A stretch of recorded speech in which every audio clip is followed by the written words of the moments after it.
বাবা আজকে তুমি এটা কি বানাইতেছো? চাল কুমড়োর চাপা, চাপা শুটকি দিয়ে চাল কুমড়োর চাপা দিয়ে।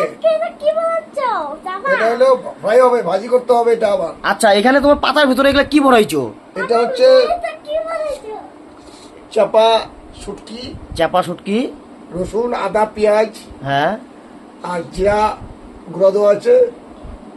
এগুলা দিয়ে মানে শুটকি মাছের চটকি বানায়া এটার মধ্যে তুমি এটা পাতাটা কিসের পাতা? চাল কুমড়োর পাতা।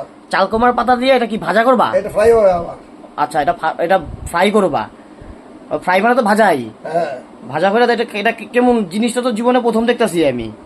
এটাকে খাইতে খুবই টেস্টি, গরম কোনো ভাতের সাথে ভালো লাগবে। আচ্ছা এটা তো পানের মতো লাগে, মানে পান বানিয়ে দিছো। গরম কোনো ভাতের সাথে ভালো লাগবে। ঠিক আছে তাহলে এটা করো, তারপরে ভাজার সময় আবার দেখাবো, ঠিক আছে? ঠিক আছে, ওকে। এটাতে কি করো মানে পাতাটা দিয়ে তারপরে এই মশলাটা দাও, মানে এটা মাইখা তারপরে আবার পানের মতো রোল করো, এটা রাখতে আসো, তারপরে ভাজবা। এটাকে ফ্রাই আবার করতে হবে।